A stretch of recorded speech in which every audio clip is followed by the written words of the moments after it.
Magluluto ako guys ng lumpiang gulay. So, meron ako ditong bean sprout o yung toge. Tapos yung cabbage.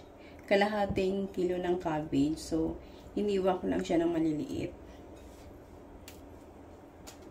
Tapos, meron ako ditong carrots. Igagadgadin ko siya. Grated ang gagawin ko.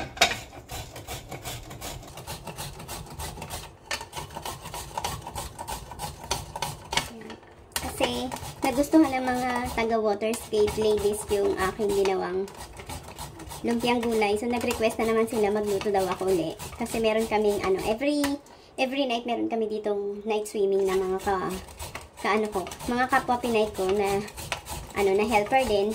So, nag-swimming kami. Tapos, nagdadala kami ng something na makakain.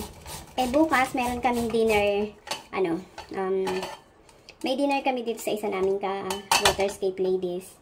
Kasi wala siyang amo. So, napagkasunduan namin na dun kami sa kanila magdi-dinner. So, ako ang dadalhin ko is ito. Kasi ni-request nila.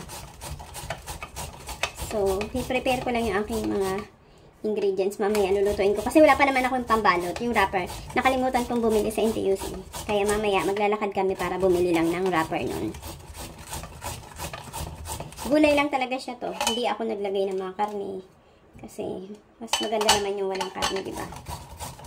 Matrabaho lang talaga gawin ang lumpiang gulay. Kasi, yan, magagadgad ka, maghihiwa ka, magluluto, tapos pagkatapos magluto, ibabalutin mo pa, then ipiprito mo na naman.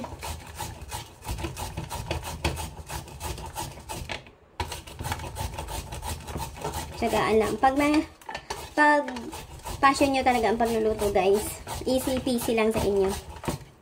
Ako kasi mahilig ako magluto, kaya hindi ako naboboard. May iba kasi na nagluluto na they feel boring pag nagpe-prepare sila. Ako kasi passion ko talaga ang pagluluto. That's why kumuha ako ng culinary course dito sa Singapore kasi nga mas gusto ko pang palawakan yung aking kaalaman sa pagluluto. Masyadong yung Tagalog talagang purong palawakin.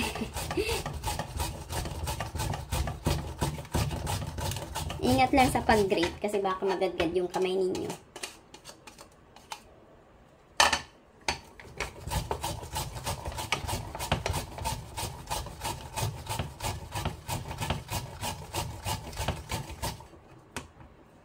Isa na lang yung aking carrots kasi maganda sana maraming carrots. Kaya lang wala na eh. Ito na lang natitira sa fridge. So, ginamit kasi namin, nagluto ako ng linggo ng bulalo kasi may mga pumunta ako dito mga kaibigan ko. Dito sila naman nag-lunch. So, yung amo ko, allowed naman ako na magdala dito ng mga kaibigan. So, di ba tag-init ngayon? Instead na lumabas kami, dito na lang kami nag-lunch. Hanggang, sila dito?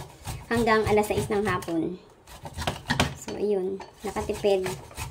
Hindi naman nakatipid kasi kung kakain din kami sa labas, $10 din, di ba? Ano pa lang yun? Lunch pa lang yun. May merienda na. Meron pang, yung iba nakapag-dinner pa. Kaya, ang laki ng katipiran. Malaki talaga ang tipid pag merong kayong napupuntahan na bahay, tapos doon kayo mag-spend ang whole day nyo. Siyempre, yung kape, yung mga snacks, diba? Ang laki ng nasi-save. So, ngayon naman, maghihiwa ako ng sibuyas at bawang. Wala na pala kaming bawang. So, sa Monday, mamimili ako kasi padating na yung mga amo ko. Mamimili na ako ng bawang. Manghihingi muna ako dito sa mga kapwa ko ng bawang. Anyway, kasya pa naman to. Pwede pa naman to.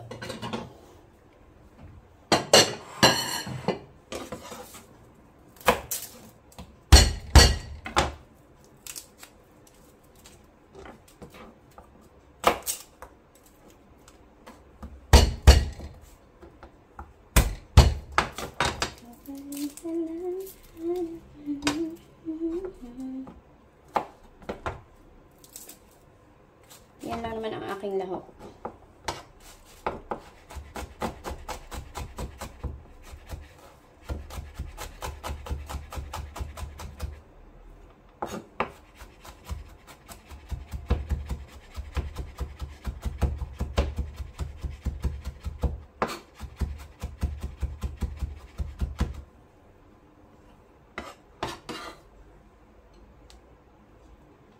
Oops.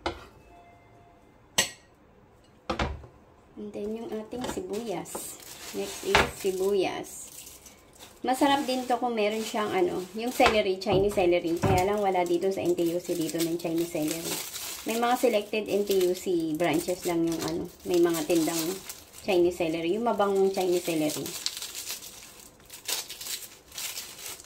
Sarap kasi yun dito eh. Nagdadagdag lasa.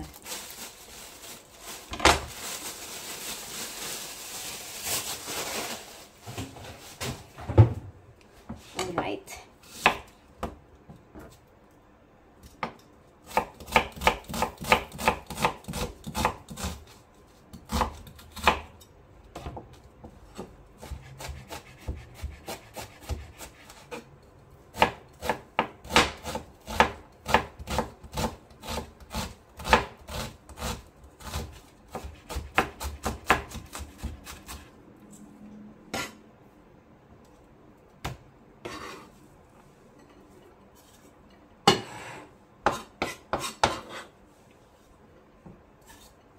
Ang tapang nito yung sibuyas na ito. Sakit sa mata.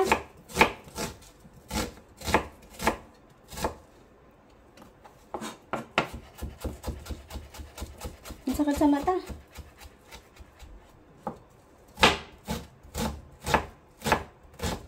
Nakapikit na ako habang nagliwa. Ang sakit sa mata.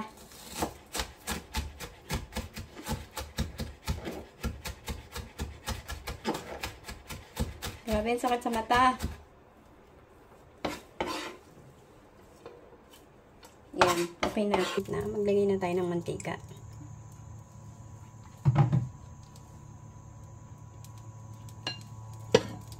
Then, maglagay na tayo ng bawang.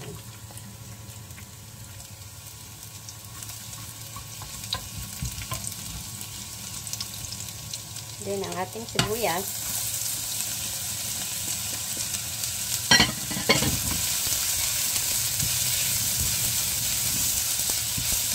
Kaya lang natin maging translucent ang kulay ng ating sibuyas bago natin ilagay ang ibang gulay. Pag ganyan na ang kulay ng sibuyas, lagyan na natin ang ating cabbage.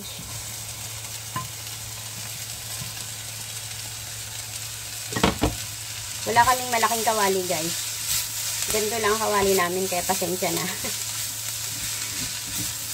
Hindi pa kasi kami nakakalipat sa malaking bahay. Pag nasa malaking bahay na kami, bibili na yung amo ko ng mga kawaling magaganda, mga juicer, ganyan. Pero dito pa lang kasi kami sa orchard, kaya sabi niya, no point na daw na bumili ng mga gamit kasi maglilipat naman kami by January. So, antayin na lang daw yung lipat bago siya bibili ng mga gamit.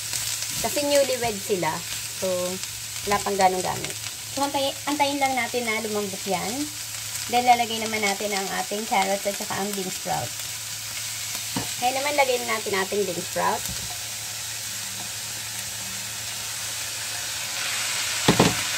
Yan, halu-haluin lang natin. Ang bean sprout naman, tsaka ang carrots, kinakain niya ng hilaw. Pati ang cabbage din, pero pag nagluto kayo ng lumpiang gulay, syempre kailangan lutuin niyo yan. Diba?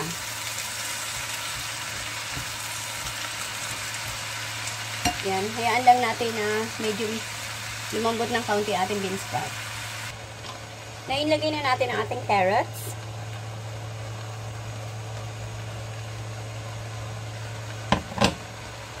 Yan, haluin lang natin.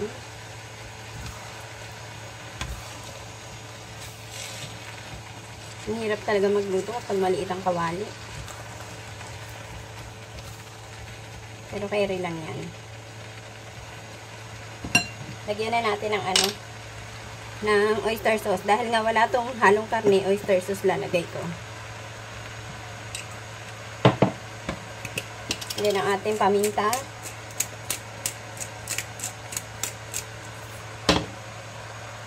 Then haluin. Oops.